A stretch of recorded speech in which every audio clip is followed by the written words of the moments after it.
we go up there?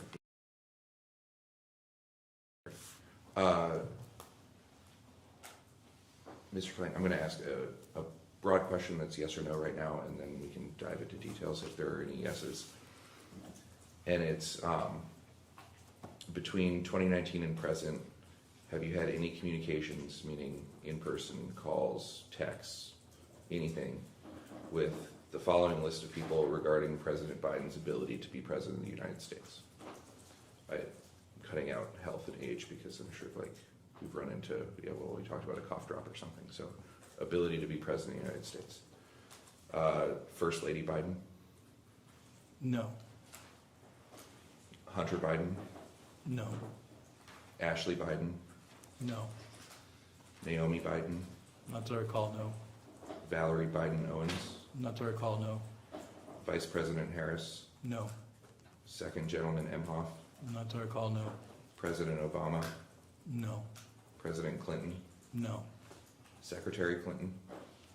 Yes. Mr. Zients?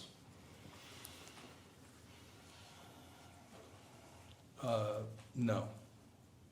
Mr. Rahm Emanuel? Yes. Mr. Bill Daley? No. Mr. Jake Sullivan?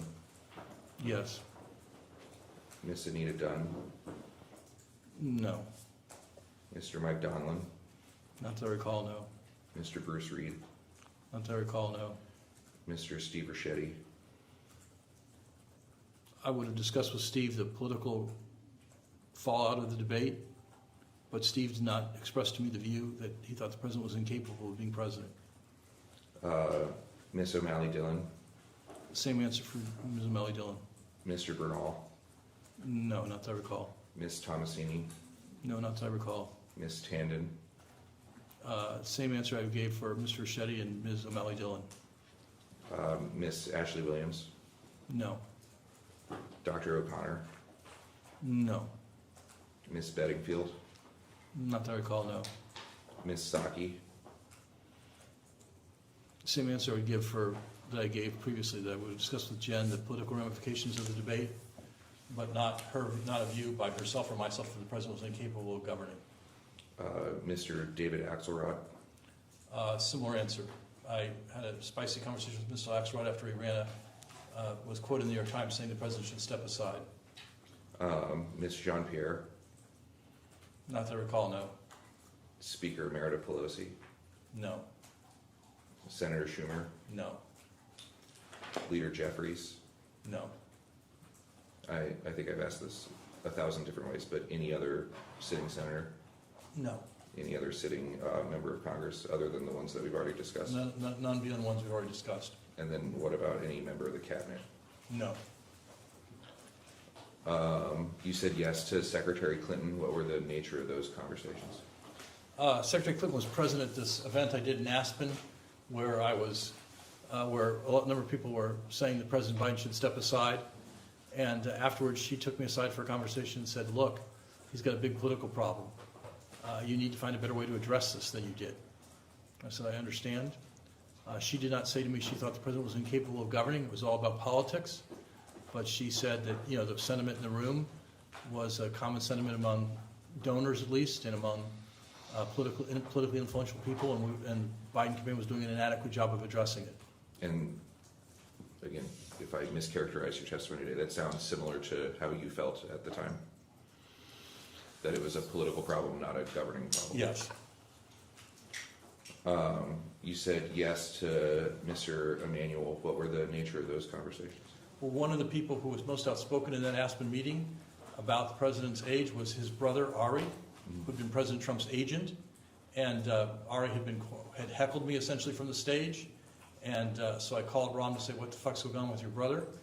And he said, well, Ari just thinks Biden should step aside. Do you think Mr. Emanuel's running for president in 2028?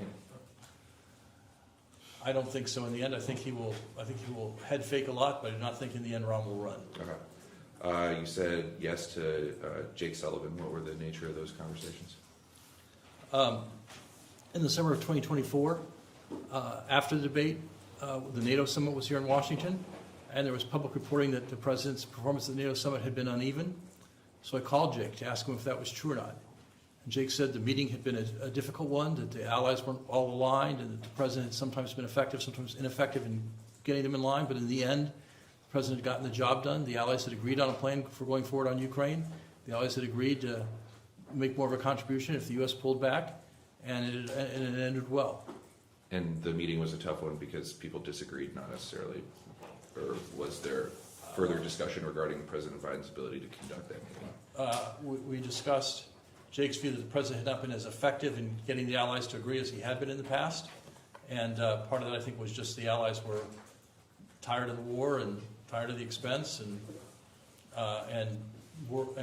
concerned that President Trump was going to get reelected and would have a more contentious relationship with NATO, and they were pressing the president quite hard on that. Did Mr. Sullivan express to you that the lack of effectiveness from the president in that meeting had anything to do with the president's ability to conduct his job?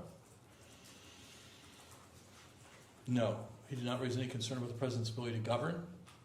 He did raise the concern that he thought that it would be hard for the president to get reelected. Can you explain that a little bit more? That if the president wasn't more able to fluidly handle these allies, did he have the political skills to succeed in a campaign that was already in trouble at that point in time? When in 2022, when the invasion first happened, was the president able to handle the allies?